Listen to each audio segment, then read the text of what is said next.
Bonjour à tous, merci d'être venus.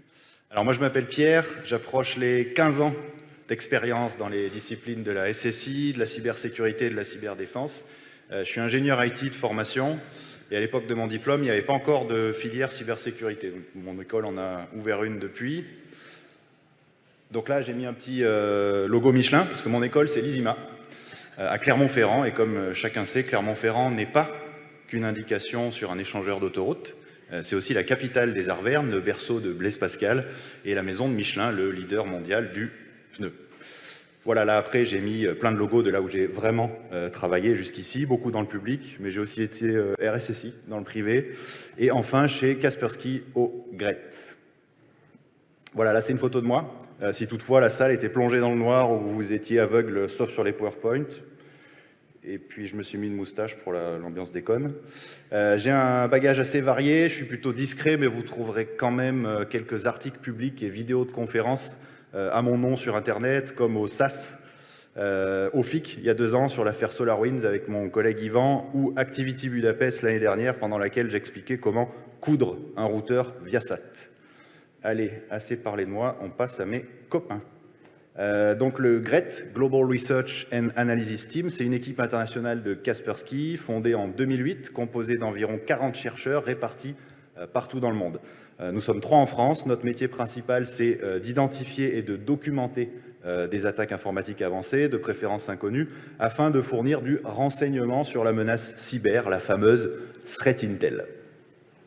Voilà pour l'introduction. Rentrons maintenant dans le vif du sujet, la cyberzoologie d'IIS, en commençant par son principal acteur, IIS. IIS, ou 2IS, qui signifie Internet Information Services, c'est ni plus ni moins que le serveur web du monde Microsoft, le Apache de l'univers Windows. Alors la première version d'IIS date de 1995, il y a presque 30 ans. IS partait assez mal dans la vie, ses parents l'ayant bercé un peu trop près du mur, avec notamment une vulnérabilité de score CVSS 10 permettant d'exécuter des scripts à distance sans authentification. IIS évolue bon an mal an jusqu'à sa version 5.1 où tout fonctionne encore dans un processus unique qui a les droits système sur l'ordinateur sur lequel il tourne, puis jusqu'à IIS 7 avant lequel il restait 11 vulnérabilités majeures non patchées. IIS 7 est intégré à Windows Server 2008 et constitue une refonte majeure du serveur web, avec l'introduction principalement d'une architecture modulaire qui permet de découpler les différentes fonctionnalités du serveur, de laisser l'utilisateur n'activer que celles dont il a besoin, et bien sûr de mieux maîtriser la surface de vulnérabilité de l'engin. IIS 10, la dernière version du serveur, a été introduite avec Windows Server 2016. IIS aujourd'hui, au total, c'est 192 vulnérabilités patchées, bien sûr, correctement répertoriées sur les bases de vulnérabilité Mitre, la dernière datant de 2010. Je dis correctement parce que depuis 2010, en fait, il est usuel d'écrire les vulnérabilités d'IIS comme étant des vulnérabilités de l'OS Microsoft. Donc c'est plus difficile de les voir, c'est plus difficile de les consulter, mais il y en a peu, 2 en 2019 et 1 en 2020, plus rien après. Alors, si on regarde un peu l'architecture fonctionnelle générale, telle que décrite par Microsoft, IIS, c'est surtout un ensemble de processus en mode utilisateur qui traitent le contenu des requêtes applicatives HTTP. Le protocole HTTP lui-même, le dialogue réseau, est assuré par le noyau de Windows. Lorsqu'un serveur Microsoft reçoit une requête HTTP, le noyau prévient un service d'IIS en espace utilisateur qui est chargé de lire des configurations et de savoir quelle application lancer en fonction de la requête. Le service en mode utilisateur démarre un worker process, ou processus de travail en bon français, qui sera chargé du traitement effectif de la requête HTTP. Qu'est-ce qui se passe dans un worker process? Eh bien, tout simplement, la requête HTTP est traitée par plusieurs étapes événementielles. Donc, en fait, elle passe par tout un tas d'événements. À chaque événement, des modules interviennent pour traiter la requête selon un point de vue particulier, comme celui, par exemple, de l'authentification de l'utilisateur. Une fois tous les événements passés, jusqu'à l'application cible du traitement web, eh bien, la réponse HTTP est retournée au noyau qui se charge de la communiquer au réseau. Voilà, en très gros, pour 2IS. Depuis IIS 7, l'architecture modulaire découpe le traitement en événements le traitement des requêtes HTTP en plusieurs événements. Donc ces événements, ils sont gérés par un ou plusieurs modules élémentaires dans le fameux worker process. Des modules, il y en a un certain nombre qui sont inclus avec 2IS, des modules à défaut, qui fournissent des traitements communs pour les serveurs web et qui peuvent être activés à volonté. Donc on parle par exemple de mise en cache des pages web, de compression, d'inventaire automatique de fichiers, de dialogue avec des applications tierces, d'authentification, etc. Ces modules, ils sont paramétrables via l'outil graphique qui sert à configurer 2IS, IIS Manager, ou par l'intermédiaire de l'utilitaire en ligne de commande qui correspond, qui s'appelle appcmd, ou encore directement en modifiant des fichiers de configuration XML. L'utilisateur, il peut activer ou désactiver des modules à défaut, globalement pour IIS, ou en particulier pour une application qui fonctionne sur IIS. L'utilisateur peut également installer des modules additionnels fournis par des tiers, fournisseurs de sécurité par exemple, ou encore développer des modules additionnels lui-même. Les modules ont des capacités globalement plus avancées que les applications, tout simplement parce qu'ils peuvent dialoguer à plus bas niveau avec le serveur que les applications. Alors, point terminologique important, Microsoft distingue deux types principaux de modules. Les modules dits natifs, qui sont développés en C++ et fonctionnent comme tous les modules à défaut fournis avec le serveur. Et les modules dits managés, qui sont développés dans un langage .NET, comme C# par exemple, qui nécessite l'exécution d'une couche intermédiaire de compatibilité. Voilà pour l'essentiel, vous savez à peu près tout ce qu'il faut savoir sur IIS et ses modules. Si on s'intéresse maintenant au potentiel d'IIS et de ces modules en particulier du point de vue d'un attaquant. D'après les rapports publics, IIS, c'est à peine 10% de marché pour les sites web institutionnels grand public. Mais IIS, c'est aussi et surtout de nombreux outils d'entreprise internes qui s'appuient sur le serveur pour fonctionner, en première place desquels Exchange, le serveur de messagerie de Microsoft. IIS, en juillet 2022, c'est presque 4 millions de serveurs recensés sur Internet via des modules de recherche publique et 230 000 qui offrent un accès à la messagerie Exchange via un portail web Outlook. Alors la vérité, elle est probablement entre les deux, c'est un peu comme dans les manifestations. IIS, c'est aussi et surtout un composant critique pour de nombreuses pièces de l'écosystème Microsoft, introduite à une époque où le périmètre était encore la seule barrière de sécurité qui existait. Les serveurs IIS se retrouvent donc souvent, comme on atteste ces diagrammes de design officiels Microsoft, les serveurs IIS se retrouvent souvent à la croisée de tous les flux techniques applicatifs qui existent en environnement Windows. Ils constituent de ce fait un point d'accès privilégié pour l'attaquant qui pourra utiliser une compromission sur un serveur de IIS pour rebondir dans tout le système informatique. Et puis IIS, c'est par ailleurs un serveur web, donc qui a la vocation initiale d'être exposé sur Internet, et qui donc est facile d'accès pour un attaquant.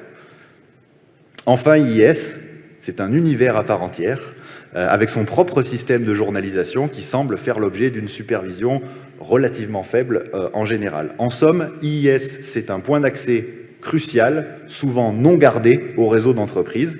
Les modules au sein d'IIS sont une pièce discrète d'un mécanisme assez complexe qui est peu connu au-delà du monde des développeurs d'applications pour IIS. Et ces modules, ils peuvent altérer en toute discrétion le traitement des dialogues HTTP qui vont se dérouler avec le serveur sans laisser la moindre trace. Et donc, ces modules constituent un intérêt, une surface d'attaque particulièrement intéressante pour les attaquants. Les modules ont par ailleurs l'avantage de persister au gré des mises à jour d'IIS ou des solutions qui fonctionnent par-dessus comme Exchange. C'est-à-dire si vous mettez à jour Exchange et qu'il y avait un module malveillant, il reste dans le serveur.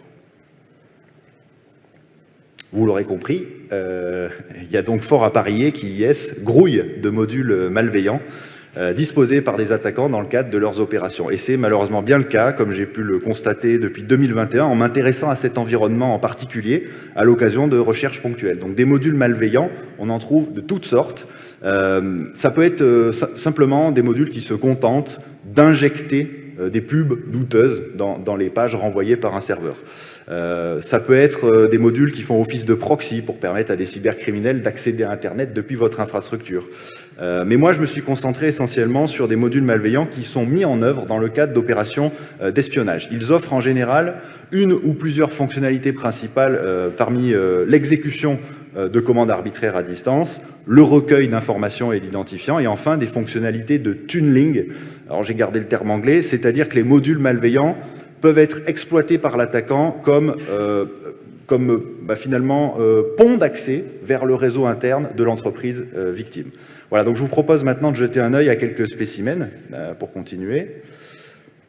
Alors on commence avec le module OWOWA, que j'ai découvert fin 2021, qui est en fait le premier de ma série de recherches. Il s'agit d'un module malveillant managé qui cible spécifiquement Exchange et en particulier Outlook Web qui permet d'accéder aux mails par l'intermédiaire d'un portail web. Les deux fonctionnent sur 2IS. Donc un module dans 2IS va pouvoir interagir discrètement avec Exchange et OWA. L'opérateur malveillant, c'est tout le génie de ce module, contrôle le module en rentrant simplement des noms d'utilisateurs particuliers dans le formulaire d'authentification Outlook Web Access. Donc ces noms spécifiques, ils vont lui permettre de lancer des commandes ou de récupérer des identifiants. Et ça, c'est très difficile à superviser, puisque d'un point de vue de la journalisation, vous ne pouvez pas différencier cet accès-là d'un accès légitime d'un utilisateur. OWOWA a ciblé des organisations gouvernementales en Asie du Sud-Est essentiellement, et nous suspectons également qu'il ait visé une cible en France au moins. Le code du module est amateur. Il reste des traces de développement, il met en œuvre des pratiques assez dangereuses qui pourraient faire planter le serveur cible. Et en fait, les traces de développement qu'on a retrouvées dans le module nous ont permis d'identifier un développeur assez présent sur les réseaux sociaux, donc plutôt chinois, qui a un intérêt manifeste pour le hacking, le développement d'outils, et qui avait également produit d'autres codes malveillants qu'on a retrouvés dans la nature.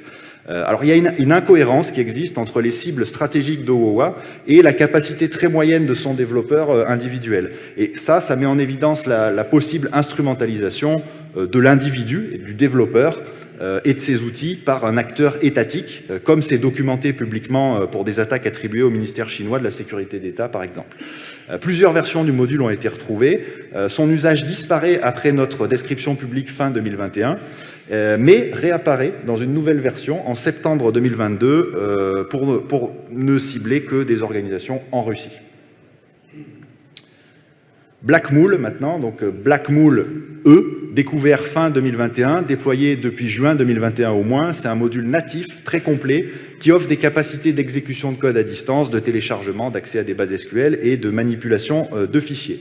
Il est commandé par l'intermédiaire de paramètres URL, mais le contenu des commandes et leurs réponses sont chiffrés avec l'algorithme AES.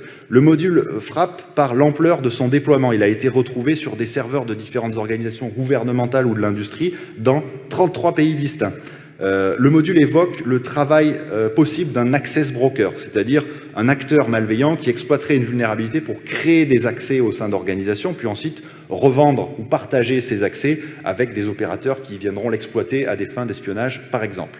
Blackmool E, c'est un nom qu'on a donné en référence à Blackmool D, son ancêtre, découvert par Microsoft en 2019 et attribué à Gallium. Le nom Blackmool D est lui-même tiré du code de 2019 qui évoque une faute de frappe ou un anglais très approximatif pour Black Module. Alors des recherches supplémentaires nous permettent d'identifier un ancêtre commun à Blackmool D et Blackmool E, qu'on a appelé évidemment Blackmool C, module identique mais développé en C# et déployé dès juin 2018 par l'intermédiaire d'un installeur spécifique. Le code Blackmool C est lui-même directement inspiré d'un module malveillant dont le code source a été distribué publiquement sur Internet en 2014. Et si on regarde ce code source, en fait, il avait été créé comme une version module IIS du fameux web shell China Chopper qui est distribué sur Internet depuis 2009. Voilà, tout ça ne nous rajeunit pas. FrameGolf, découvert mi-2022, déployé en Iran exclusivement, possiblement dès 2020. Plusieurs versions du module ont été retrouvées. C'est un module natif qui offre des capacités d'exécution de commandes à distance, de manipulation de fichiers, mais aussi et surtout de tunneling, c'est-à-dire qui sert de point d'entrée aux attaquants pour rebondir sur le réseau interne des victimes. Le module, il a été nommé FrameGolf parce qu'il est contrôlé par le biais d'entêtes HTTP. Donc, notamment une entête qui n'est pas standard, qui s'appelle Content Time, dont la valeur doit être arbitrairement fixée à Golf UTC plus 7, qui au passage n'est pas une description de fuseau horaire standard. Et c'est cette entête qui va signaler au module qu'on essaye de lui passer, que son opérateur essaye de lui passer une commande. Voilà, Xtest désormais, découvert au premier trimestre 2022 sur plus de 200 serveurs à travers le monde. C'est un des plus déployés qu'on a retrouvé. Ces 200 serveurs appartenaient à 180 organisations distinctes. Il est déployé depuis septembre 2021 au moins. C'est un module qui est trivial, qui permet l'exécution de commandes à distance sans aucune forme de protection. Il n'y a pas de chiffrement, il n'y a pas de mot de passe, il n'y a rien du tout. Et lui aussi, il est commandé par l'intermédiaire d'entêtes HTTP. Le module, il est notamment caractérisé par des messages de debug, de développement résiduels qui ont été laissés dans le code et qui sont écrits dans un anglais exécrable.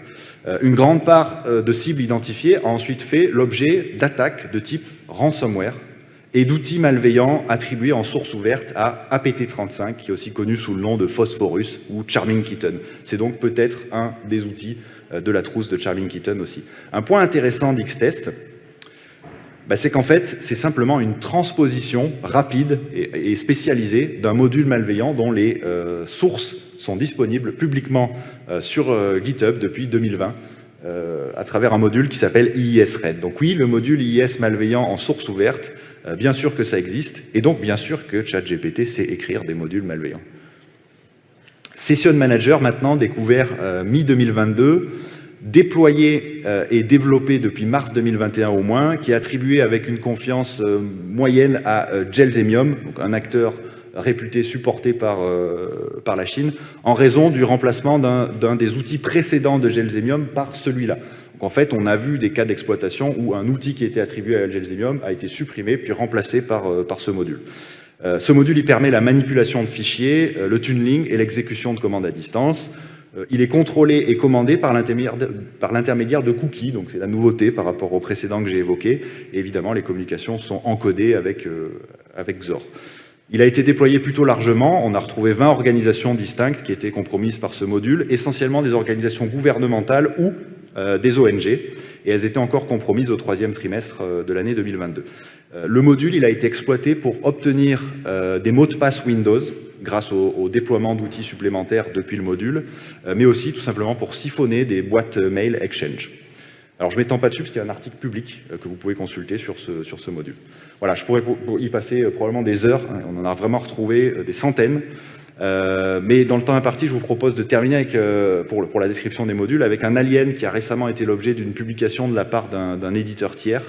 L'alien, il s'appelle Frebnis. Donc Frebnis, il a fait son apparition sur une plateforme publique d'analyse de fichiers en mars 2022 et les seuls samples identifiés proviennent en fait de sources publiques. Donc on ne l'a pas retrouvé dans des cas d'exploitation réels. Frebnis, c'est pas vraiment, ou en tout cas pas forcément un module. C'est une bibliothèque malveillante qui, une fois chargée par IIS, aura l'effet d'un module. Alors pour faire charger une bibliothèque par IIS, ça peut paraître étonnant, mais il suffit en fait simplement de déposer un fichier DLL dans un répertoire qui convient, et en l'occurrence, un répertoire qui s'appelle bin dans n'importe quel répertoire d'applications traité par IIS. Donc s'il y a Exchange, il suffit de déposer un fichier DLL dans le répertoire bin de Exchange, et il sera chargé par IIS. Au chargement, Frebnis va en fait modifier en mémoire un module légitime d'IIS, donc c'est ça la vraie nouveauté, de sorte à ce que la fonction de traitement des requêtes HTTP du module légitime va en fait rediriger vers la bibliothèque malveillante. Donc ça c'est assez tordu, mais c'est surtout très discret. Et ça ne s'arrête pas là, puisque Frebnis va également créer un interpréteur .NET afin de charger et d'exécuter en mémoire là aussi l'équivalent d'un module managé.net qu'il stocke de façon encodée. Et donc le principe, c'est qu'on déroute un module légitime afin de lui faire exécuter du code malveillant qui, à son tour, décode et exécute un module managé en mémoire. Seulement voilà, comme je l'ai dit, ce module, on ne l'a jamais retrouvé dans un cas réel d'exploitation. Et les conditions d'exécution de ce module semblent si particulières que ça pourrait n'être encore qu'un module qui est en phase de test. Donc en effet, les conditions particulières impliquent notamment que des fonctionnalités de debug, donc de journalisation avancée dans IIS soit activée, ce qui est évidemment pas le cas à défaut. Et ça implique aussi que les modules légitimes qui sont modifiés par celui qui est malveillant se situent à des emplacements bien précis en mémoire, ce qui n'est possible que sur des versions définies du serveur IIS. Voilà. Hop. Alors voilà pour le bestiaire. Maintenant, une question que vous pouvez peut-être légitimement vous poser, puisqu'on a vu au début qu'IIS, finalement, dans ses versions récentes, il est plus vulnérable en tant que tel, il est assez bien foutu et on n'a pas de vulnérabilité connue qui permette une exploitation directe d'IIS. Donc la question que vous pouvez vous poser, c'est quel est l'accès initial qui permet aux attaquants d'aller déposer ces modules malveillants dans le serveur IIS, qui lui, n'est pas vulnérable. Et bien, dans l'écrasante majorité des cas, ce sont des vulnérabilités au sein d'Exchange qui sont exploitées pour déposer ce module, les modules malveillants. Et ce sont les fameuses vulnérabilités des familles ProxyLogon et ProxyShell qui ont été rendues publiques dès mars 2021 et qui affectent les serveurs Exchange à partir de 2013. Donc ces vulnérabilités, elles permettent le dépôt et l'exécution d'un fichier, d'un code malveillant sur le serveur Exchange sans authentification préalable. Il suffit d'avoir un serveur Exchange exposé sur Internet et un attaquant peut exécuter quelque chose dessus à distance. C'est ni plus ni moins que le pire qui puisse arriver à une infrastructure informatique. Par définition, les serveurs Exchange ils sont exposés sur Internet, donc l'accès il est gratuit. Et Exchange est assez vital dans toutes les organisations qui l'utilisent, qui supportent la messagerie électronique, donc ça garantit que les mises à jour, elles seront parfois assez artistiques ou en tout cas assez longues. Et on trouvait d'ailleurs ce type de vulnérabilité pour des versions précédentes d'Exchange à partir de 2003 dans la trousse à outils Équation sous le nom Englishman's Dentist. En tout état de cause, cette vulnérabilité, elle permettra au moins de déposer un fichier malveillant, un web shell en général, et d'exécuter une commande sur le serveur Exchange. Et donc, dès mars 2021, de nombreux éditeurs de sécurité sont allés étudier la façon dont étaient exploités ces serveurs Exchange et ont retrouvé de nombreux web shells et ensuite des codes malveillants dans les infrastructures compromises. Mais il se trouve que personne n'avait regardé les modules de IIS parce que c'est une surface d'attaque qui est assez peu connue, mais qu'en fait de nombreux attaquants qui ont exploité les failles Exchange dès 2021 avaient introduit un module dans IIS dès 2021. Voilà, alors là, ici, je vous ai mis, et vous en serez très content, j'en suis sûr, un déroulement typique d'une exploitation proxy shell telle qu'on peut la constater.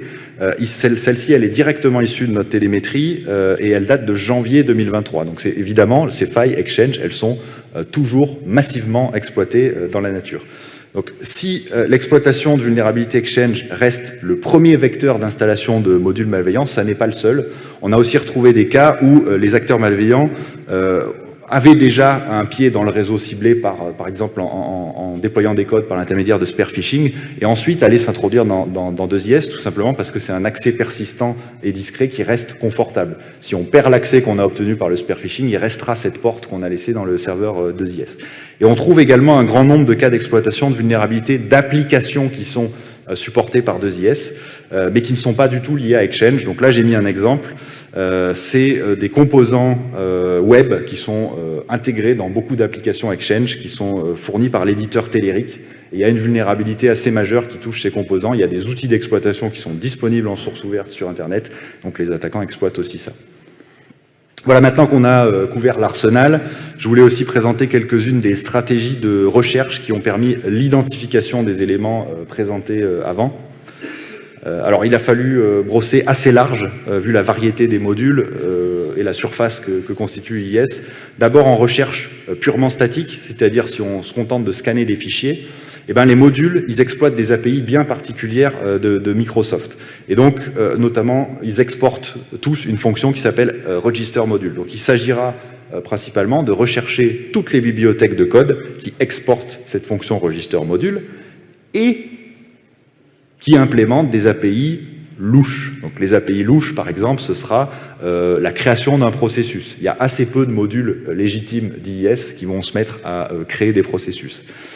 Ensuite, en comportemental et en temps réel, on étudie les fameux worker process d'IIS et on surveille ceux qui vont se mettre à créer des processus. Là aussi, ce n'est pas un comportement standard. Si on dispose d'une visibilité historique assez importante de tout ce qui est légitime et à défaut dans IIS, eh ben, en fait, on va pouvoir filtrer le légitime du non légitime et ne surveiller que les modules qui lancent des process et qui ne sont pas des modules habituels. Donc là, on en a retrouvé beaucoup comme ça. On a aussi beaucoup travaillé sur l'installation. Le module, pour qu'il fonctionne dans IIS, il faut quelque part l'activer. Il faut le déposer, mais il faut aussi l'activer. Et l'activation, elle passe par des outils particuliers. Donc là aussi, on va surveiller l'usage de ces outils particuliers dans des contextes qui ne sont pas légitimes. Donc les contextes légitimes, il y en a très peu. Les déploiements de mise à jour officiels d'IIS et les développeurs qui utilisent Visual Studio pour publier leurs modules. Tout le reste, dans de très nombreux cas, c'est une installation malveillante. Enfin, certains modules, comme on a vu Fremnis par exemple, injectent des choses en mémoire, donc on va aussi faire des scans en mémoire. Et puis j'ai parlé des victimes, dans beaucoup de cas j'ai parlé des cibles des modules. Donc pour identifier ces cibles, on s'est appuyé beaucoup sur notre télémétrie, mais on s'est aussi beaucoup appuyé sur du scan des infrastructures Internet. La plupart des modules malveillants, ils implémentent une fonction de ping, donc on peut leur dire « est-ce que tu es là ?» Il répond « oui, je suis là ». Et grâce à ce mécanisme-là, on a pu scanner très largement Internet et découvrir du coup des codes malveillants, y compris en dehors de notre propre télémétrie. Voilà, je termine avec quelques mots sur les spécificités d'analyse qui vous intéresseront grandement, j'en suis sûr. En rétro-ingénierie statique, d'abord, une première chose très pratique, c'est compliqué d'analyser ces modules, hein, vous vous en doutez. Les patrons de développement qui permettent de développer ces modules, ils laissent des messages de debug dans les codes binaires finaux, et ces messages de debug sont assez explicites sur le nom des fonctions qui sont implémentées. Donc en fait, on peut s'appuyer sur ces messages de debug pour deviner tout simplement les fonctions qui ont été implémentées ou pas implémentées. Ça nous donne déjà un indice sur ce que l'attaquant a essayé de faire dans son module malveillant. Ensuite, bon, il faut un peu plus d'investissement, mais on dispose sur Internet en source publique d'une version historique des API HTTP serveur de Microsoft qui est diffusée et qui reste actuelle. Donc on peut s'appuyer sur elle tout simplement pour retrouver les API qui sont mises en œuvre et les recomposer à partir de ces morceaux de code source public. Voilà, et donc si on utilise ça, on passe de choses, pour ceux qui font un peu de reverse, on passe de la version en haut avec uniquement des décalages d'offset et des choses pas très claires à une version plus lisible. Donc vous pouvez voir de l'anglais, get request, get HTTP méthode. Donc on arrive à comprendre ce que l'attaquant a fait en utilisant ces fichiers. Et puis grâce aux constantes, on peut même deviner très rapidement, dès la fonction d'enregistrement du module, quel est l'événement précis que le module va aller attaquer. Et puis en dynamique, maintenant, l'idéal n'étant d'y passer que quand on a fait la phase précédente, il faut des machines virtuelles sur lesquelles vous aurez des Windows Server et des serveurs 2IS avec lesquels on va pouvoir interagir pour tester le fonctionnement de ces modules. Donc moi, j'utilise pas mal IDEA. L'idée, c'est d'installer le module malveillant manuellement dans un serveur IIS sur votre VM de test. Et une fois qu'on a fait ça, avec IDEA, on va simplement indiquer à IDEA qu'il faut aller chercher dans le worker process de IIS, le paramétrer pour lui dire d'aller discuter avec ce worker process, lui donner le chemin d'installation manuelle de notre module malveillant. Et puis voilà, après, si vous faites ce debugging déjà, on s'attache au process d'IIS et on peut suivre en dynamique le fonctionnement du module en interagissant avec lui. Voilà, 28 minutes. J'en ai terminé. Je prends avec plaisir vos questions dans les 2-3 minutes qui nous restent, ou après dans les couloirs, évidemment. Je reste sur le salon jusqu'à demain. Et d'ici là, merci pour votre attention.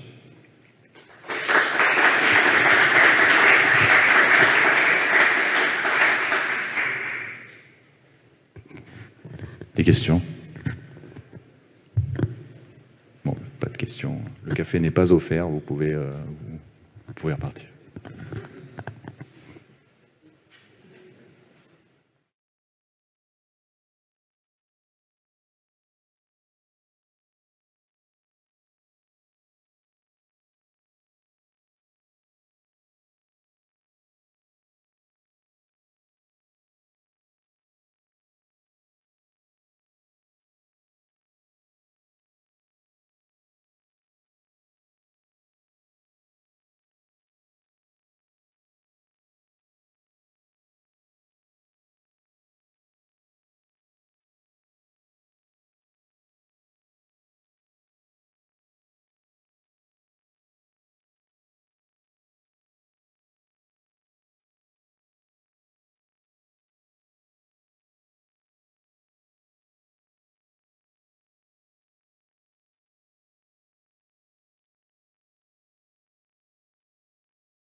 And-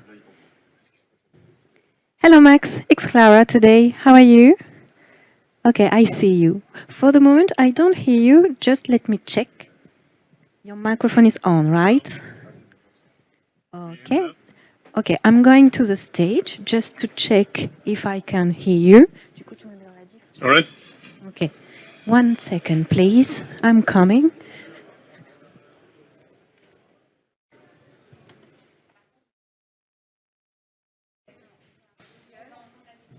All right. Hello, Max. Okay, I can see Hello. you. How are you today? I'm good, thank you. How are yourself? Good, good too. So everything is ready here. So we will transfer to you the English translation during all the session. All right? Perfect. Thank you very Okay. much. Thank you very much. Stay connected, of course, and your microphone on too. Sure, we'll do. Thank you, Max. Enjoy your moment. Thank you very much.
D'accord, donc je mets Veolia. Our room right now. Hey Max, it's Clara again. Yep. Yes. Do you see our room? I see the room. I see the panels. Yes. All right. Thank you very much. Sure.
Bonjour à tous, nous sommes ravis de vous retrouver aussi nombreux malgré ce jour de grève. Alors, je suis Caroline Moulin-Schwartz, je suis déléguée technique du CRIP et je suis heureuse de vous retrouver chaque année pour parler de cybersécurité. Ce matin, nous allons parler du SOC et plus précisément du SOC face au cloud, puisque c'est le grand sujet du FIC cette année. Eh bien, quels sont les nouveaux enjeux que le SOC va rencontrer en couvrant le cloud? Quelles sont les nouvelles formes d'organisation que nous allons rencontrer? Quels sont les outils et également les process? Eh bien, beaucoup de questions se posent par rapport à ces sujets et nous allons les aborder ce matin avec 4 de nos intervenants. Bonjour à tous.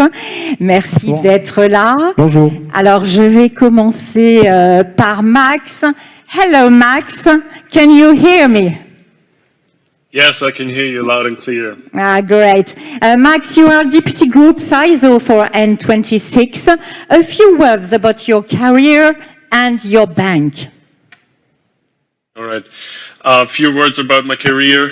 I started as a consultant in information security, then went through different markets and branches. Worked then at Sky Germany as their security architect and went to... Et je suis allé à Unicredit Bank et je travaille maintenant au N26, adjoint au groupe CISO. C'est une banque qui est totalement sur cloud. On n'a pas de branche de succursale physique. Et donc, c'est un tout nouveau challenge. Vous êtes vice-présidente et directrice adjointe des services globaux de cybersécurité pour Eviden.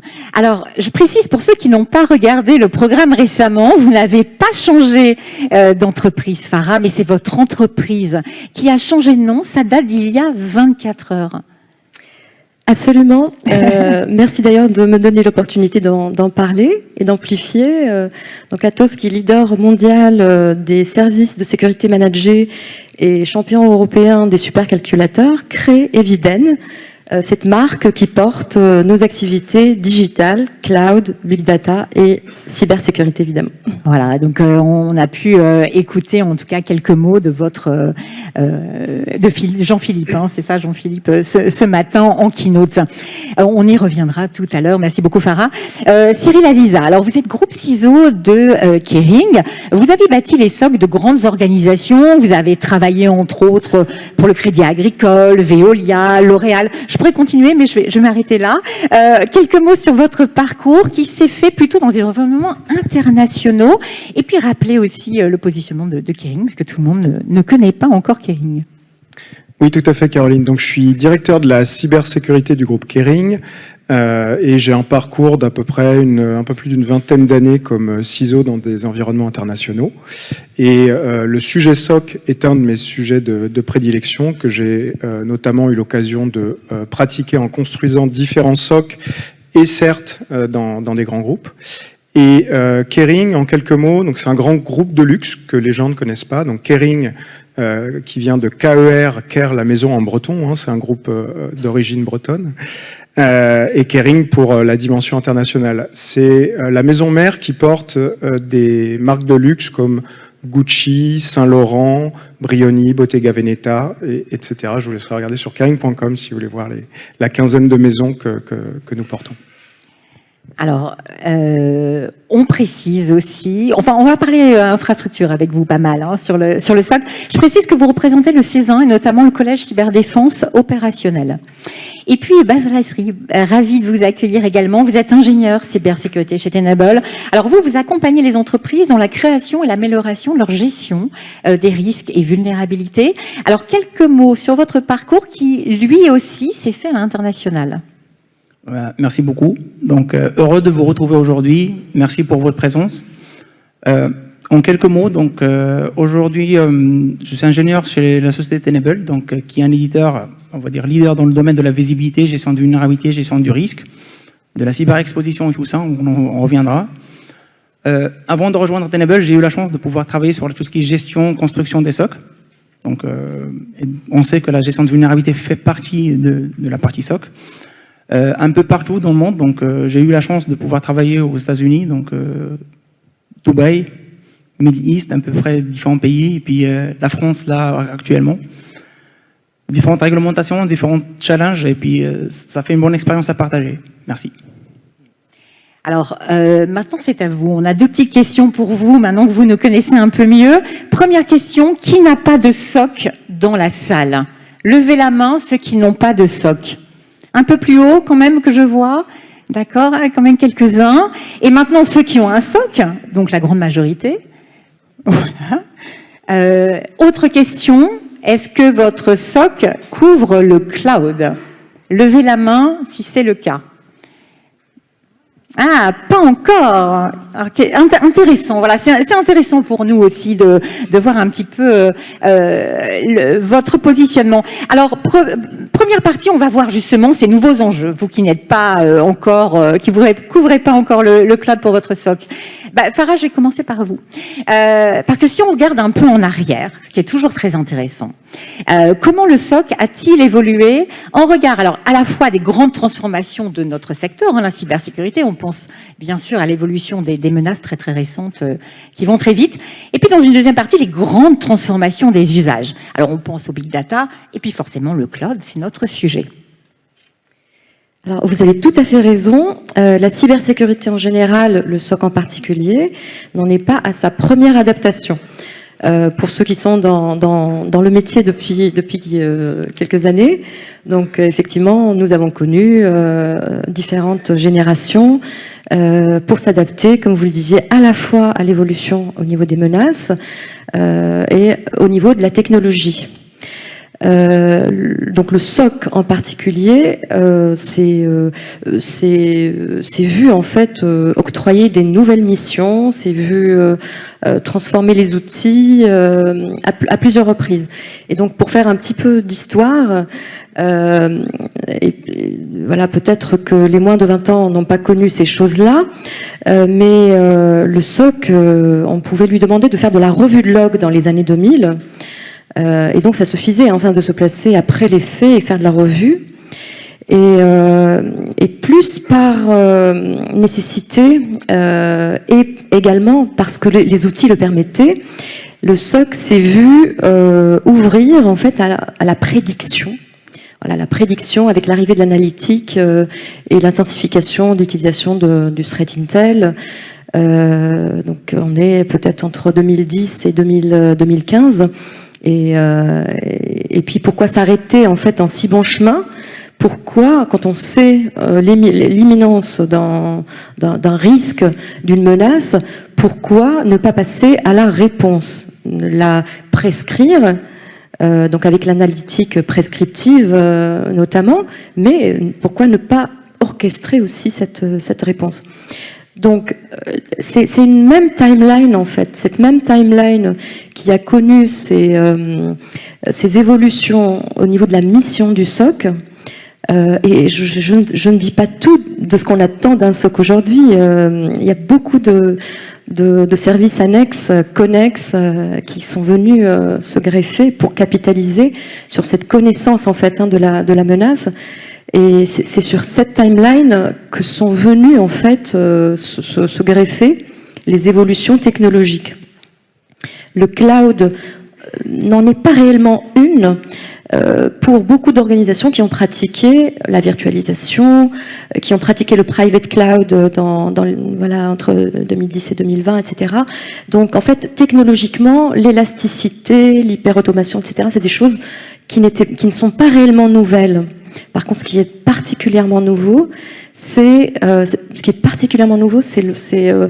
fluidité, les communautés qui sont aujourd'hui en contrôle des process, qui ne sont plus les mêmes équipes, les mêmes voilà, les équipes d'infrastructure. Il y a plus ce contrôle, finalement cette visibilité et cette orchestration, cette centralisation. Donc moi je pense que c'est plutôt là le véritable challenge. En tout cas, un mot important, l'orchestration, on y reviendra. Alors, on a vu qu'on avait quelques personnes dans la salle qui n'ont pas encore de SOC, mais elles vont pas tarder à en avoir, elles sont dans la salle. Et il y a beaucoup de personnes aussi en distanciel. Il y a une question quand même, posons dès le départ quand même les choses. Il y a beaucoup de termes technologiques, le SIEM, le DR, XDR, MDR. Je pourrais continuer comme ça. Il y a beaucoup de confusion dans ces termes-là. Tous les trois en quelques mots, voilà, très rapide. Comment est-ce qu'on peut éclairer les personnes sur ces termes? La grande différence entre un SOC et ces autres termes. Spécialiste du SOC, Cyril. Alors, pour aider justement... Je vais essayer d'en prendre quelques au hasard qui ont été cités, mais si vous voulez évoluer dans la cybersécurité, c'est un univers d'acronymes et il faut les apprendre.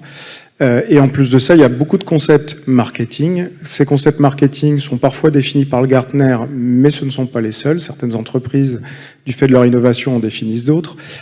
Pour reprendre les termes que vous avez cités, donc SOC... Et puis le SIEM, surtout parce que souvent, la confusion, elle vient là. EDR, XDR. Exactement. C'est ça.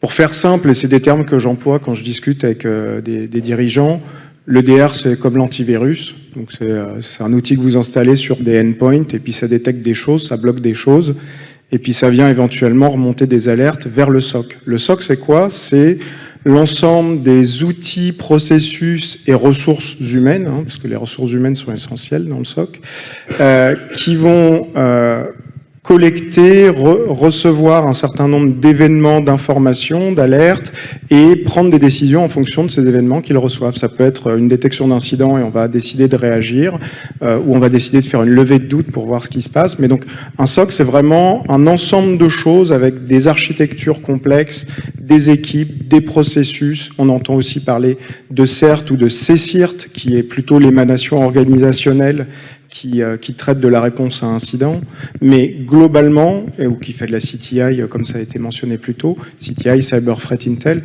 comme vous pouvez l'entendre, des acronymes, on pourra en citer vraiment beaucoup. Et XDR, c'est ni plus ni moins que X voulant dire une infinité de technologies en DR, puisque EDR se dit Endpoint Detection and Response, et XDR, c'est comment aller faire de la detection et de la response ailleurs que sur le endpoint, sur le network, NDR, ou vous pouvez imaginer plein d'autres choses. Je crois qu'il m'incombe, enfin j'ai la responsabilité de parler du MDR, puisque voilà, nous faisons du management de ces plateformes, de ces solutions. Donc le MDR, c'est le côté manager avec évidemment une très belle couche d'automation et d'intelligence artificielle, mais quand même avec des services, donc des personnes. Et je souhaite juste rajouter un petit point, parce que les acronymes, c'est bien. Ça facilite la vie, enfin, ça prend moins de place. Mais en même temps, il faut dire que la confusion d'un SOC, ou bien quand on dit on a un SIEM, on a deux personnes qui le gèrent, on a un SOC, c'est pas vraiment le cas. Cyril l'a bien cité, la partie people, c'est important. Et on reviendra sur la partie organisationnelle qui est extrêmement importante. C'est un vrai projet d'entreprise. Exactement. C'est pas vraiment en achetant 2-3 outils technologiques, parce qu'on peut se permettre avec le budget, que derrière, c'est bon, on a un SOC. Donc, les acronymes, c'est bien, mais enfin, c'est toute la partie people, process, technologie qu'il faut retenir, il faut garder, il faut développer. On y reviendra tout à l'heure parce qu'avec l'impact du cloud, c'est important. Max, I think you agree with all of this. On voit que vous êtes d'accord avec tout ça, vous opinez du chef.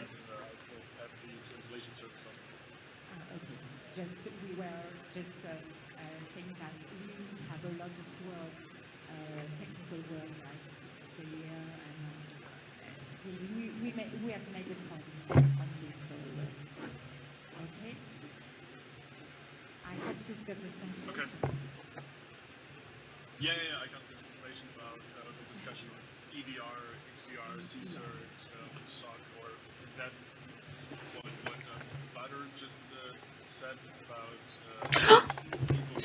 Oui, j'ai eu l'explication de tout ça et l'importance humaine est importante et je suis tout à fait d'accord avec ça. Dans le cloud, on migre clairement pour des raisons de flexibilité, d'agilité, de puissance de calcul forcément. Alors qu'est-ce que cela change pour le SOC? Quels sont les avantages et puis à l'inverse les inconvénients, on imagine, hein. Donc comme Farah l'a bien cité, la partie cloud, c'est vraiment un étendu de ce qu'on faisait en prem. Donc en gros, Tout ce qu'on avait comme plateforme IaaS interne ou PaaS interne, bah, c'est juste qu'on l'a repris pour le mettre sur une ampleur plus large, sur un hébergeur qui est plus qualifié, avec un modèle de reprise d'activité et tout le reste plus large. Mais en même temps, en termes d'avantages qu'on peut citer, qui sont nombreux, donc l'agilité, la facilité de déploiement, le processus, la mise en prod plus rapide, un pipeline de déploiement, de maintien conditionnel ou de l'état sanitaire des machines qui est plus rapide.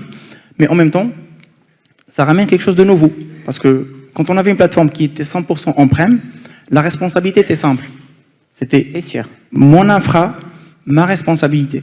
Aujourd'hui, quand on consomme du cloud, donc si on lit bien les conditions, on sait que la plateforme, c'est la responsabilité de l'hébergeur, mais les services, la sécurité et tout ce que vous mettez dessus, c'est votre responsabilité. Donc on passe d'un modèle de responsabilité unifié qu'une personne avait à un mode de responsabilité partagée. Donc, et ça, c'est quelque chose de nouveau. Au niveau sécurité, c'est compliqué de partager la responsabilité.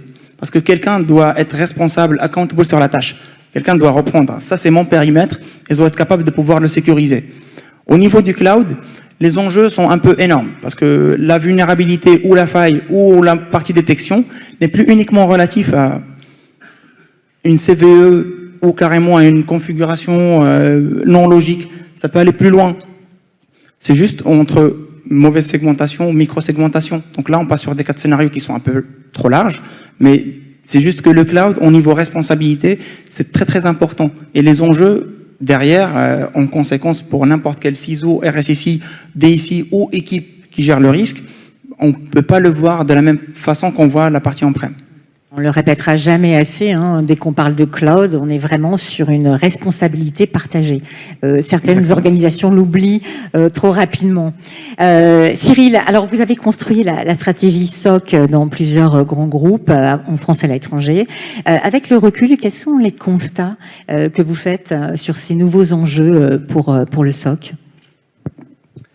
Alors, il y a beaucoup de choses à dire, mais je vais essayer de donner quelques éléments de réponse. Le SOC, premièrement, c'est pas un objet magique, c'est une technologie, et c'est une technologie qui regroupe toutes les activités d'un data center. Donc c'est une technologie qui est très complexe et qui couvre beaucoup de fonctionnalités. Donc concrètement, quand on parle de SOC et de cloud, ces différents clouds, il faut les citer comme AWS d'Amazon, Azure de Microsoft, Google Cloud Platform, Alibaba Cloud, OVH. Et donc, quand on parle de cloud, derrière, si on parle d'un cloud spécifique, il y a des concepts spécifiques, il faut apprendre techniquement de quoi on parle. Ça, c'est un premier point, parce que j'entends beaucoup de gens qui parlent de super concepts, mais à la fin, quand on fait de la sécurité, il y a une technologie, il faut la sécuriser, il y a des événements qui se passent, il faut les détecter, la façon de générer ces événements et de générer des alertes n'est pas la même d'un fournisseur à l'autre, et donc il faut apprendre la technologie, et ça tombe bien, la plupart des fournisseurs de cloud ont des cursus de formation qui sont gratuits, accessibles à tous. Donc ceux qui ne connaissent pas et qui ne savent pas comment s'y prendre, allez sur la technologie cloud ou les technologies cloud que vos entreprises utilisent et apprenez. Je pense que ça, c'est vraiment c'est important bon de prendre le temps de faire ces exercices, effectivement. Ensuite, ça modifie, du coup, puisqu'on parle de technologie spécifique, ça modifie les compétences. Donc, s'agissant spécifiquement des SOC, on modifie les compétences. Pourquoi ? Parce que, comme ça a été cité précédemment, le SOC a vécu des évolutions au travers du temps et il a commencé par être très proche des infrastructures et avec l'avènement du cloud, on est beaucoup plus proche des briques applicatives, des stacks applicatives. Et donc, ça veut dire que les compétences nécessaires pour faire tourner un SOC focalisé sur des infras, sachant qu'on a dit juste avant qu'avec le Shared Responsibility Model, les infrastructures sont gérées par l'opérateur de cloud, en tout cas les infrastructures sous-jacentes. Du coup, on va plutôt remonter dans les couches et se concentrer sur les briques applicatives ou les middleware. Et donc, l'activité du SOC va se modifier de par ce changement d'approche et de focalisation sur les différentes couches. Ensuite, vous l'entendez au gré de ces différents exemples, on parle beaucoup de compétences.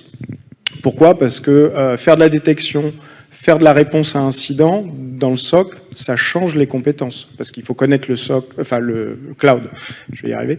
Le cloud, selon le cloud sur lequel on va se focaliser, on va avoir des compétences différentes. Tout à l'heure, ça a été cité, qui dit cloud dit automatisation, orchestration. Mais automatisation et orchestration, c'est pareil, c'est pas magique, il faut des compétences. Ça veut dire que là où on faisait de la collecte de logs dans un SOC très infra, dans un SOC focalisé cloud, là où on va chercher de l'orchestration et de l'automatisation, il va falloir des compétences de développement. Pourquoi? Parce qu'il faut s'interfacer avec des API, il faut aller mettre en place de l'automatisation. Or, l'automatisation égale développement, scripting. Alors, on peut s'appuyer sur des tiers, mais on n'aura pas la vélocité suffisante. Et un autre point qui, pour moi, me paraît essentiel, c'est que le cloud, ça va beaucoup plus vite. Ça veut dire quoi? Ça veut dire qu'on peut démarrer un serveur en 3 clics, en quelques secondes, minutes.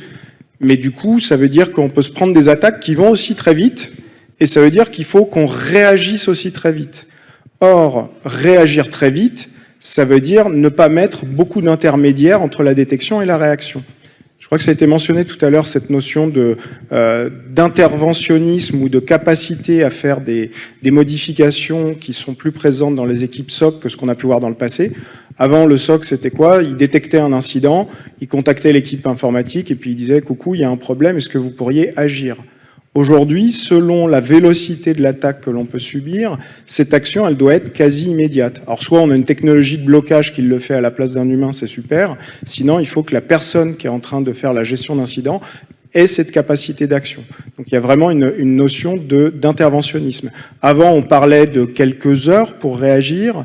Après, l'année dernière, j'entendais encore beaucoup aux États-Unis le fameux 1-10-60, 1 minute pour détecter, 10 minutes pour contenir, 60 minutes pour remédier.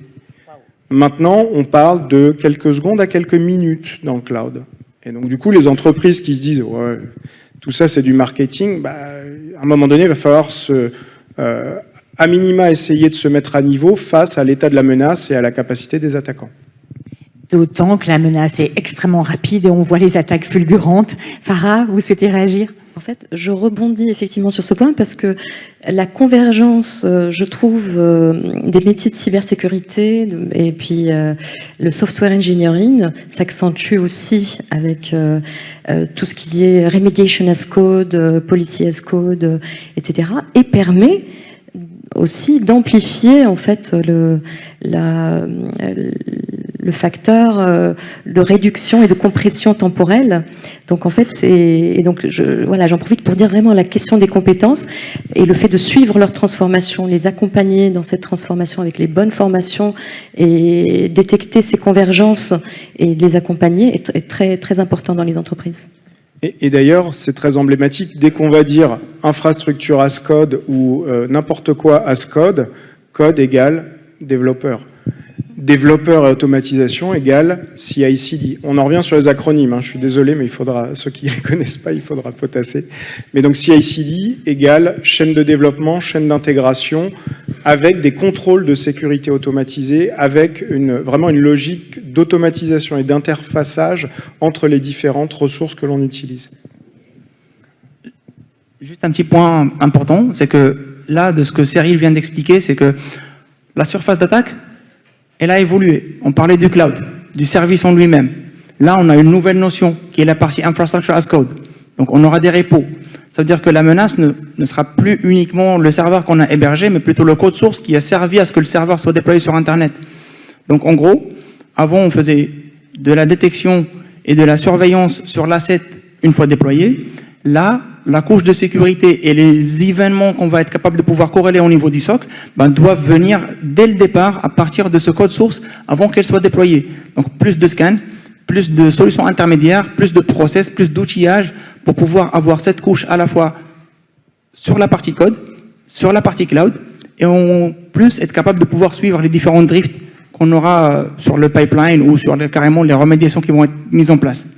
Alors justement, le passage du on-prem au cloud implique pas mal de choses. Il y en a un qui connaît très bien le sujet. Max, coming from a legacy bank like United Credit Bank to a cloud native full SaaS N26, what did you identify as the biggest challenge for SOC in that environment now?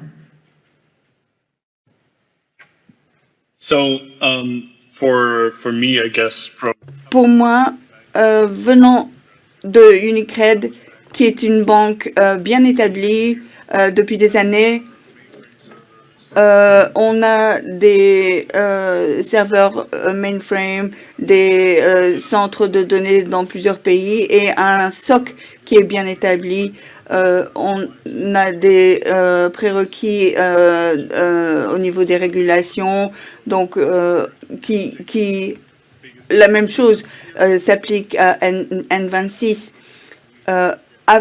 N26, nous sommes aussi une banque qui est dans le cloud et le plus grand défi que j'ai vu avec les collègues qui travaillent dans les équipes, c'est la vitesse et le nombre d'applications, de microservices qui sont développés au jour le jour et l'équipe SOC doit être au fait de tout ça pour sécuriser cet environnement et être sûr que tout est installé et organisé de la bonne façon pour qu'il n'y ait pas de fuite dans le monde extérieur. C'est en grand contraste avec la façon dont les solutions étaient trouvées dans le passé et développées dans le passé. On avait des détails du processus dans lequel vous impliquerez le SOC pour y mettre vos ressources verrouillées et puis vous aurez une validation puis vous pouvez continuer. C'est bien différent dans le monde d'aujourd'hui et j'ai entendu que les autres collègues parlaient de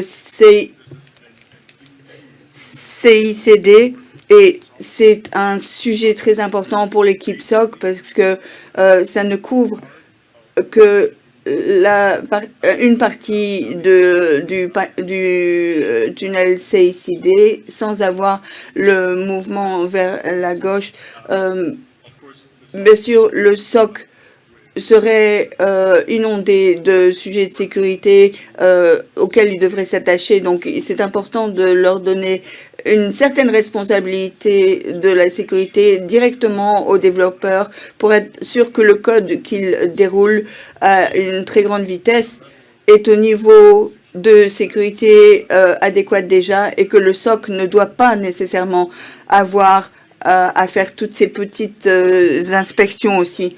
Et je pense que une autre différence pour moi que j'ai vue, c'est que, et on en a parlé, le périmètre des menaces externes a augmenté beaucoup pour un environnement qui est cloud. Vous avez les API qui vous connectent avec des tiers. Vous devez déployer vos services opérationnels et c'est beaucoup plus facile de dérouler quelque chose comme ça que d'acquérir un nouveau serveur que vous devez acheter de votre fournisseur informatique et ça va prendre quelques semaines, quelques mois pour la livraison et puis l'installation aussi. Donc maintenant, vous n'avez juste qu'à cliquer sur la bonne personne et ça va directement dans le cloud. Vous avez l'image de base, ils peuvent commencer le développement tout de suite. Donc, le périmètre de la menace externe a augmenté beaucoup. Les sources log, parce que toutes ces choses peuvent être partagées si rapidement, la dimension des logs et la recherche de sécurité est en croissance exponentielle. Et bien sûr, ça a un autre impact sur le SOC ou le modèle SIEM, parce que plus vous ajustez les logs, ça veut dire que vous avez besoin de ressources. Et c'est bien si vous avez déjà orchestré, si vous avez déjà passé à l'orchestration, parce que ça va couvrir votre besoin en ressources humaines, mais ça peut demander à être augmenté, mais ça veut dire aussi que peu importe le CIEM ou l'outil que vous avez en place, la plupart d'entre vous va augmenter le coût le coût généré par l'équipe SOC. Donc, plus vous ajoutez à ça, plus vous ajoutez aux besoins de ressources de l'équipe SOC et le prix que ça représente pour la société. Ce sont les principaux changements pour ce genre de situation. Juste compléter, donc, ce qui est dit par notre collègue là, c'est que cloud égale explosion du nombre d'assets, explosion des ressources globalement, ce qui veut dire que la surface à surveiller est beaucoup plus importante, mais de façon encore plus complexe, elle est changeante. Or, si on réfléchit aux différents frameworks qu'on a sur le marché, vous prenez le NIST, le CIS-20, etc., on est sur des démarches un peu statiques, et dans ces démarches statiques, la première étape, c'est de faire un inventaire des assets. Sauf que là, on est en train de dire, le cloud, les assets, ils montent, ils descendent, il y a du microservice, il y a des containers, on peut avoir des milliers de serveurs allumés, éteints, etc. Donc du coup, un peu à l'image du security by design ou du security by default, on devrait avoir de l'alerting by design et de la detection by design. C'est-à-dire qu'on est obligé d'avoir des conceptions standards qui fassent que même s'il y a des nouveaux assets, ces nouveaux assets seront capables de remonter de l'information, de générer des alertes et qu'évidemment, le SOC, avec ses différents outils, sera capable de les interpréter et de réagir en fonction de ce qui se produit. Gardez le micro, Cyril, parce que justement, j'aimerais qu'on rentre un peu plus dans le détail de tous ces points qu'on a évoqués. Alors, face à l'explosion des données, de monitoring, alors vous avez parlé de log tout à l'heure, les interfaces, quelles sont les spécificités que le cloud va introduire dans la conception des SOC au niveau de l'infra, justement, et de leur outillage? Alors, un peu dans la veine de ce que je viens de dire, qui dit explosion d'assets, dit explosion de logs, et donc veut dire un nombre de logs qui est toujours croissant. Donc aujourd'hui, on est obligé de faire des choix quand on construit des SOC, parce que la quantité de logs à ingérer est pharaonique, colossale. On parle de téra ou plus quotidiennement. Donc ces logs, faut bien en faire quelque chose, et en plus de ça, les régulations nous demandent de les garder, et nous demandent de pouvoir les auditer dans la durée. Donc on parle de volume de logs extrêmement important. Donc ça, c'est un premier point à garder en tête. Explosion d'assets, explosion du volume de logs. Or, le SOC se nourrit de logs, et donc là, il a un problème, c'est qu'il doit se nourrir de plus en plus de logs. La deuxième chose, c'est que la plupart des grandes entreprises ne sont pas monocloud, mais sont bien multi-cloud. Il y a pas mal d'études qui le démontrent. Un chiffre que j'ai en tête, c'est que 90% des grandes entreprises ont des implémentations multi-cloud. L'hybridation fait frissonner tout le monde dans les entreprises. Donc l'hybridation on-prem versus cloud, mais on-prem versus multi-cloud. Et donc du coup, évidemment, ça génère des challenges en termes d'architecture. Pourquoi? Parce que, on l'a dit tout à l'heure, le SOC a vocation, en un point unique avec des équipes, même géodistribuées, à être capable d'analyser des événements, réagir à des événements et potentiellement traiter des incidents. Sauf que si on est en multi-cloud plus qu'on a des environnements on-prem, la question qu'on peut se poser, c'est est-ce que ces logs, on les regroupe dans un seul endroit? Est-ce qu'on les garde là où elles sont générées? Donc quand on est cloud native, est-ce qu'on garde les logs là où elles sont générées?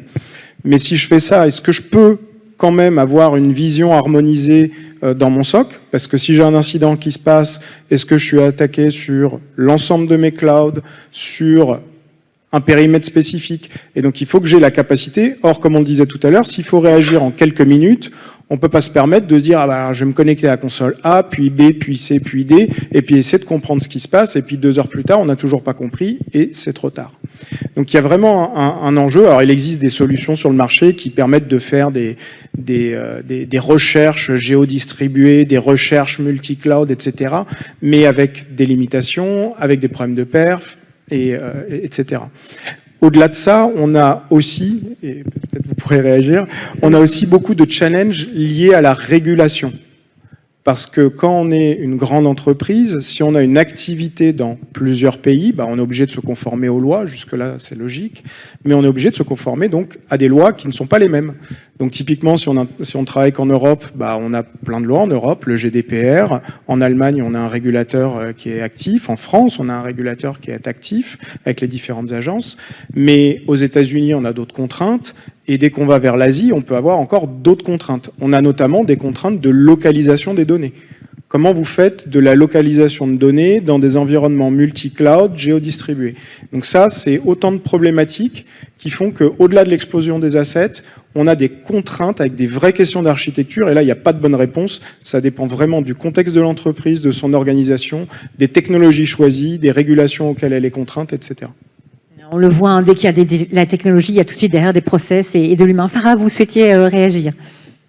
Oui, en fait, je souhaitais ajouter à la soupe d'Alphabet le BYO, qui est une tendance effectivement qui est née de ce multi-cloud et cette hybridation. Bring your own. Alors, quand on est dans la protection des données, etc., on va parler de clés. Mais quand on est dans le SOC, on va parler de use case.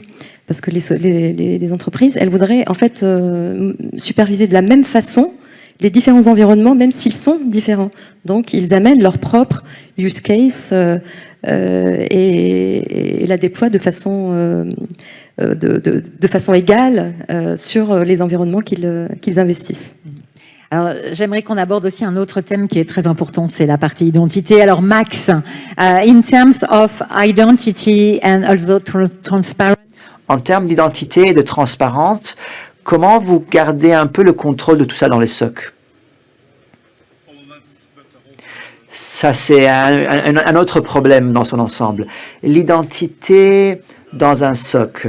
Je pense le premier élément sur lequel on devrait être vraiment clair, sans avoir une identité fonctionnelle et un cadre d'action, le SOC n'a aucun pouvoir. Parce que c'est une capacité qu'on doit avoir au sein du programme sécurité de l'organisation, parce que sans avoir une instruction claire sur comment on peut voir les identités et qu'est-ce que c'est une identité, qu'est-ce que c'est un utilisateur, le SOC ne peut pas travailler au niveau de l'information qu'elle reçoit. Donc, c'est toujours important d'avoir ce type de gouvernance qui est en place. Et il en est de même pour la question de transparence, où ces identités sont basées dans les systèmes. Donc, ce que le SOC doit savoir également, c'est quel type d'outils nous avons en place. Et également, pas seulement les outils, mais également les atouts que nous avons et les biens. Donc, on a du mal à identifier où sont les menaces. Est-ce que cette identité a le droit d'être sur ce bien? Et donc, on a besoin d'avoir une règle qui est en place. Et si on revient à l'identité en soi, en allant de l'avant pour un SOC, c'est très important. En tant qu'entreprise, on doit mettre en place et vraiment renforcer des outils ou des fonctions comme l'authentification à plusieurs facteurs, le single sign-on, parce qu'on peut avoir quelqu'un qui peut avoir accès à un système critique qui est en place. Et donc, ça ne va pas aller dans le futur, ça ne le fera pas. Donc, avec l'explosion d'informations, c'est la même chose avec l'explosion des identités. Parce que pour chaque atout que nous avons, il y a une nouvelle identité ou plusieurs identités et plusieurs utilisateurs technologiques qui vont être également mis en place avec les biens. Et donc, ils doivent parler avec d'autres biens, d'autres atouts. Et donc, comment est-ce que le SOC peut garder une vision globale sur tout ça? Et c'est important de comprendre, pour qu'un SOC puisse vraiment bien fonctionner du point de vue identité, il faut que ces règles soient en place. Sinon, Sinon, pour un SOC, il n'est pas capable d'identifier des identifiés qui ne sont pas connus ou des biens qui ne sont pas connus. Et il peut les alerter pour des investigations futures. Et je pense que un des plus grands défis que nous avons dans le domaine de l'identité ou dans la transparence, surtout dans tout cet environnement de cloud natif, c'est que nous avons dans le passé défini que dans nos centres de données, tout était isolé de l'Internet et donc tout était vraiment protégé. Et on pouvait tout analyser, vérifier ce qu'il y a. Mais maintenant, quand il y a plusieurs clouds qui sont en place, il y a certaines règles qui sont en place qui nous disent tout ce qui sort, tout ce qui est en transit et tout ce qui est là doit être numérisé. Et donc, le SOC est là et doit identifier quel type de données va d'un côté à l'autre. Parce que c'est chiffré, mais il faut une solution qui est en place, qui peut déchiffrer ou certaines parties de ces données. Et ensuite, le SOC peut regarder ces éléments pour identifier est-ce qu'il y a vraiment quelque chose qui se passe là, il y a un problème. Voilà, donc c'est des gros facteurs pour le SOC qui doit pouvoir mesurer. Merci à votre réaction. Ce que Max essaie de dire, c'est vraiment un point très important parce que l'identité, en gros, c'est un souci. Avant, on avait l'Active Directory, donc un annuaire qu'on contrôlait plus ou moins, il était on-prem, il était près de chez nous. On connaissait la logique Active Directory, on connaissait le fonctionnement et on maîtrisait. Là, on part vers le cloud. Donc, qui dit cloud dit plusieurs identités, dit plusieurs permissions, plusieurs types de profils. Encore plus loin, donc multi-cloud, donc multi-profil, multi-permission. Et encore, de la fédération. Donc après, on va finir, sans le vouloir, avec un cumul de permissions, de pouvoirs. Et puis derrière, il faut suivre tout ça. Il faut le contrôler. Si on dit que l'asset en lui-même, ça se développe tellement vite qu'on n'arrive plus à suivre combien de machines on a sur le cloud, combien de services, combien de microservices, combien d'images containers, combien de sites web. Des fois même, on peut se poser la question, mais combien de domaines dont on dispose? Là, sur l'identité, c'est plus compliqué. Parce que sur un compte utilisateur, on se dit un administrateur, c'est un compte de service dans chaque cloud. Puis chaque solution, c'est un compte de service dans chaque cloud. Et chaque compte a des permissions différentes. Donc en gros, le suivi de ces identités, c'est pas uniquement au niveau de la détection et de la remontée d'informations, mais le plus grand problème, c'est de la corrélation. Donc aujourd'hui, quand on dit une identité, ça se peut que sur une plateforme, ça s'appelle admin 1, 2, 3, sur l'autre, il s'appelle Max, sur une troisième plateforme, il s'appelle Badr, sur une autre plateforme, il s'appelle autre chose. Donc en gros, comment on peut linker que ce même utilisateur, in fine, c'est la même personne? Parce que le vecteur d'attaque, et j'y reviens à chaque fois, peut être n'importe quel compte de cette personne-là, depuis n'importe quelle plateforme. Qui dit compte utilisateur, dit une adresse mail associée, dit tout ce qu'on connaissait historique sur un schéma d'Active Directory en termes d'attribution. Alors, gardez le micro parce qu'on va quand même faire un focus sur les vulnérabilités. Elles explosent. Quelle est la meilleure approche, justement, dans ce domaine? Donc, meilleure approche. On va dire. Facile. Les vulnérabilités, c'est un travail. Donc, de longue haleine. Exactement. Un process. Et c'est pour ça qu'on est toujours là sur le marché. Donc, éditeur spécialisé dans le domaine de la gestion de la vulnérabilité et de la visibilité. Donc, Cyril a tout à l'heure mentionné le point de visibilité et de contrôle. C'est que dans un premier temps, on ne peut pas sécuriser quelque chose qu'on ne connaît pas, qu'on ne voit pas. Donc, la première phase, ça va être l'inventaire. Ça paraît basique, ça paraît quelque chose qui a été dit dans les années 2000, mais on y revient. Parce qu'un inventaire complet permet de dire, au moins, je connais mes assets, au moins. Déjà. Donc, à partir de là, on irait sur tout le volet scan. Sauf que, traditionnellement, on parlait de tout ce qui est scan, des images, des ordinateurs, des serveurs, parce qu'on parlait d'une plateforme on-prem. Là, la multitude de surfaces d'attaque, on parle de l'industriel, on parle des applications web, des images conteneurs, on parle des machines, donc du cloud, de la configuration, de la partie IAC. Ça fait à peu près beaucoup d'outillage, ça fait beaucoup de silos de données. Déjà, Cyril a parlé de terras de données sur le SOC, donc on ne veut pas encore rajouter un max d'informations pour pouvoir compliquer la corrélation. Le but, c'est vraiment de réduire tout ce qui est time to detect et time to remediate. Donc entre la détection et la remédiation, il faudra qu'on soit vraiment sur un programme efficace.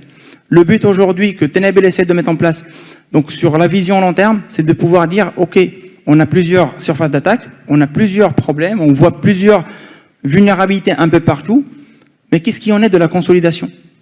Qu'est-ce qu'il en est que de dire que voilà, aujourd'hui, cette surface d'attaque qui est multiple, étant une société qui a plusieurs types d'assets un peu partout, que ce soit monocloud, multicloud, plusieurs serveurs d'identity, donc Active Directory, du Okta ou autre chose, ben, in fine, on voudrait bien avoir un premier niveau de consolidation.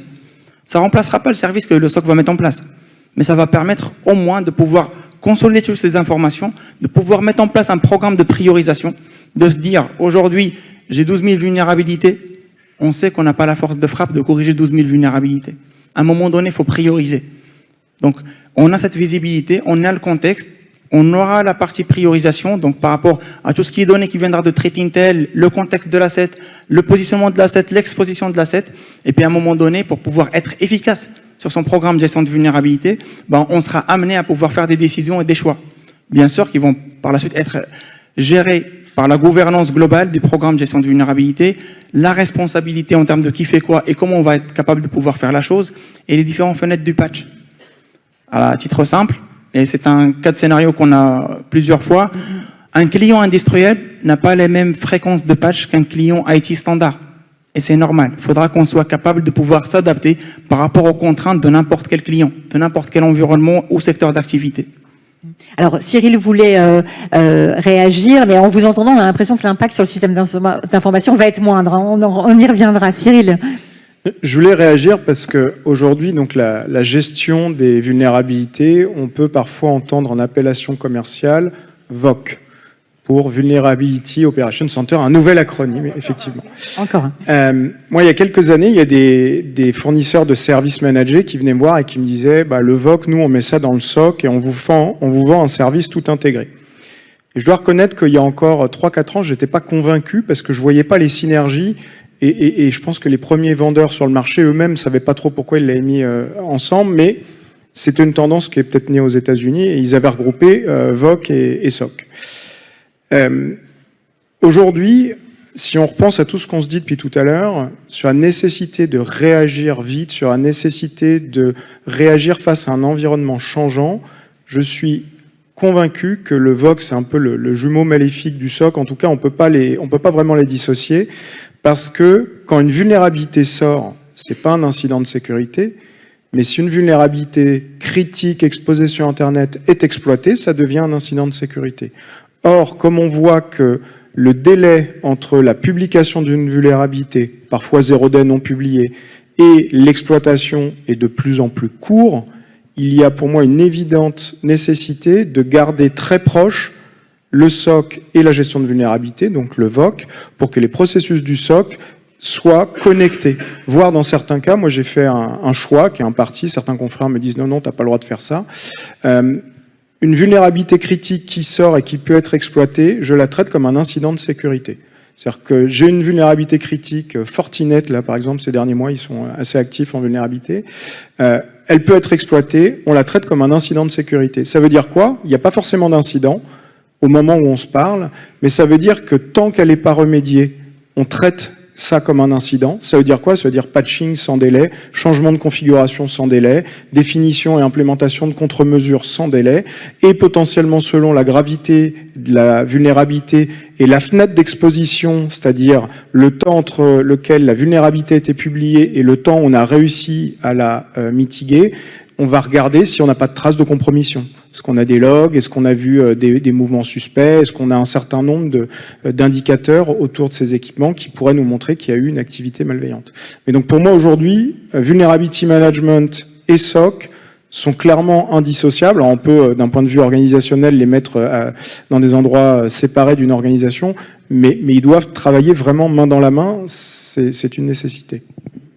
Alors, je voudrais, parce que le temps passe très vite, vous voyez, on avait trop de questions, mais je voudrais quand même qu'on termine sur la partie humaine avec vous, Farah, parce qu'on le voit, on automatise au maximum les process, ce qui est indispensable à l'heure actuelle, mais depuis 2 ans, on parle de réinternaliser les niveaux 3 du SOC, ce qui est une démarche assez intéressante, pour des raisons à la fois de contextualisation des alertes, bien entendu, par rapport au métier de l'entreprise. Ce qui est très important, c'est de s'approcher au plus près des métiers.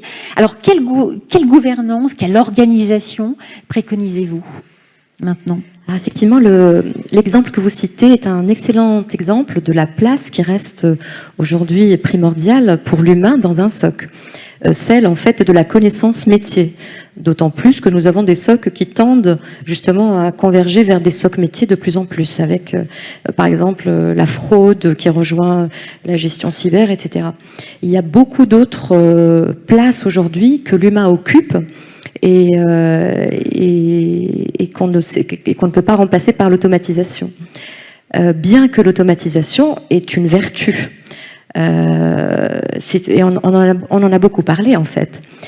Ça prouve aussi que le sujet du SOC s'ouvre et ça prouve aussi l'importance du shift left. Et le shift left se fait beaucoup avec de l'automatisation. Mais par contre, si on essaie de décortiquer un peu l'automatisation dans le SOC, elle va toucher à une des 3, on va dire, 3 missions du SOC.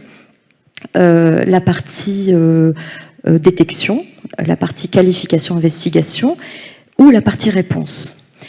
Dans la partie détection, il reste aujourd'hui nécessaire pour un humain qui est un sachant, en fait, de traduire un use case, soit dans un modèle de machine learning, soit dans une règle experte, soit par ailleurs, mais il est encore nécessaire, en fait, d'avoir un dispositif qui est un stacking, en fait, de plusieurs use cases que des experts ont soit échafaudé, en fait, ou alors vu, par exemple, au travers d'une attaque. Donc, ils ont traduit les tactiques, etc., en use case, et puis implémenter ça dans le SOC. Parfois, aider avec le Natural Language Processing, etc., pour aller plus vite. Donc, on a encore cet expert, et j'espère qu'un jour, quelqu'un va m'interpeller, j'espère à la sortie, pour me dire, j'ai la technologie qui se passe de description préalable, la technologie qui détecte en se passant d'une description préalable de la menace. Vraiment, les seuls cas où j'ai vu cela, c'est quand on traduit ce qui est bon, on traduit ce qui est normal, et on dit que tout ce qui en dévie est forcément une menace. Par exemple, ça peut marcher. Et ça marche dans les systèmes OT, puisqu'ils sont très prédictibles. Mais c'est vrai que sur l'IT, il est beaucoup plus difficile, à part dans certains environnements très particuliers, de faire ça. Donc, ensuite, la partie qualification, où là encore l'automatisation, c'est une sorte de brigade qui épluche les légumes, etc., pour l'analyste, qui est le chef, en fait, pour qu'il prenne une décision informée. Et donc l'automatisation est clé, mais l'analyste l'est aussi. Et finalement, la partie réponse, où toutes les API, toutes les consoles, tous les playbooks seront en fait pensés peut-être dans leur complexité par un humain et certainement aussi supervisés dans leur exécution par un humain. Et puis c'est vrai que le SOC, il y a c'est un projet d'entreprise, hein, on l'a vu, mais ça permet aussi de faire évoluer les personnes qui travaillent au sein du SOC, les faire évoluer au niveau peut-être du N3 et surtout de les garder aussi. Donc les métiers évoluent, puis on a besoin aussi de former, mais surtout de garder nos compétences en interne. Par rapport à ce point, un plan de maturité sur le SOC se construit sur 2 phases. La première, c'est le process. Et la deuxième, c'est l'humain. Donc, si on veut améliorer le process, mais l'humain ne peut pas suivre. Donc, en gros, on n'y arriverait jamais. Mais si jamais on améliore l'humain, et derrière, on améliore encore le process, normal que ça suit. Après, la phase technologique, en gros, c'est dès qu'un produit ou une technologie répond ou arrive à ses limites par rapport aux besoins de l'équipe qui devient plus mature, on va changer de techno, on va aller plus loin, on va aller chercher plus. C'est la nature humaine. Par contre, l'humain reste la clé pour pouvoir améliorer un SOC. Un plan de maturité aujourd'hui, quand on construit par rapport à un SOC, que ce soit au niveau détection ou au niveau response, en gros, on se base sur l'être humain, et puis derrière, on va dire, vu que l'humain aujourd'hui qu'on avait, il est 3 fois mieux quand on a commencé le SOC, par rapport à des formations, par rapport à tout ce qui est apprentissage au niveau du terrain et tout le reste, ben on sait que voilà, la partie process, on peut mettre mieux, on peut faire encore beaucoup plus. Alors, on arrive au terme. Alors, moi, je suis ravie de voir cette salle archi bondée. Merci beaucoup. Vous avez peut-être des questions. Alors, très rapidement, en conclusion. Allez, on a regardé un peu dans le rétroviseur. On va regarder juste rapidement vers l'avenir. Une évolution que vous souhaiteriez voir arriver dans l'avenir pour le SOC. En un mot de conclusion. SOC GPT. Oh là là, j'en étais sûre. Pas une conférence, on parlait de GPT. Pourquoi pas? Bad. C'est que ce que Cyril vient de dire, la partie VOC et SOC, soit vraiment associée d'une façon constructive, que ça ne devienne pas une approche commerciale ou une approche marketing pour pouvoir demander plus de lignes de budget, en gros. C'est plutôt que vraiment on tire le meilleur du monde de la gestion de vulnérabilité, du risque, de l'exposition, de l'exploitation, pour pouvoir construire des use cases plus précis. Réduire le temps de détection et le temps de la remédiation. Cyril?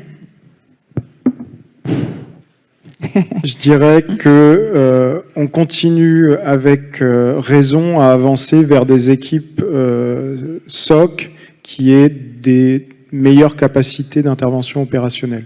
Mais avec raison, parce que c'est pas forcément toujours des personnes expertes de la gestion d'environnement de production. Et donc, qui dit faire des interventions opérationnelles, dit venir perturber des environnements de production. Néanmoins, encore une fois, de par la vélocité introduite par le cloud, il y a une nécessité, je trouve, de donner des capacités opérationnelles au SOC qui doivent se faire avec le bon niveau d'apprentissage et de maturité, mais d'aller plus loin dans cette nécessité. Cette démarche. Max, 2 words to conclude. 2 mots pour clôturer. Quel développement dans le SOC est-ce que vous aimeriez voir dans le futur? Donc, ce que je vois pour le moment, c'est que le SOC va devenir de plus en plus important parce qu'il sera intégré de manière plus profonde dans différents processus dans les entreprises, à l'extérieur du cyber également. Donc, si on regarde à l'aspect de la sécurité physique, par exemple. Et souvent, le SOC doit être conscient de cet aspect-là et être au courant, parce qu'il y a des choses comme l'ingénierie sociale qui deviennent de plus en plus fréquentes. Et donc, s'il y a quelqu'un qui essaye d'accéder le bâtiment avec un badge contrefait, et donc, il faut que quelqu'un soit au courant du point de vue SOC. Et aussi, un grand développement, c'est la direction que les SOC vont dans le cloud également avec les outils et leurs systèmes, et ça fait qu'ils sont plus résilients et plus efficaces. Et c'est quelque chose que j'aimerais voir également. Et l'augmentation des programmes de background qui sont efficaces pour les SOC, parce que les équipes bleues essayent de défendre l'entreprise contre les équipes rouges qui viennent de l'extérieur. Ça les aide de manière proactive à augmenter leur défense et sécurité de l'organisation avant la vraie attaque. Et donc, ça également, c'est quelque chose que j'aimerais que Blackbound, c'est un sujet futur pour un SOC et qui doit être plus intégré. Et ce que j'aimerais vraiment voir, c'est mon désir de voir, et c'est plus dans la formation et l'éducation d'analystes et d'analystes de sécurité qui peuvent soutenir le SOC dans des organisations, que ce soit dans les universités, dans les écoles, parce que je pense que nous avons encore un manque de personnes qui sont formées, qui ont des connaissances nécessaires. Et c'est super important d'avoir des personnes vraiment bien formées dans les SOC qui peuvent fournir leur compréhension du point de vue technique, mais également du point de vue business. Donc ça, c'est vraiment mon désir que j'aimerais voir plus de formation là-dessus. Merci, Max. Vous ne bougez pas. Est-ce qu'il y a une question? Allez, il nous reste 1 minute. Allez, est-ce qu'on ose une question où on vous souhaite un bon appétit? En tout cas, je voudrais que vous applaudissiez nos intervenants. Merci beaucoup. C'était très complet. Et bon appétit.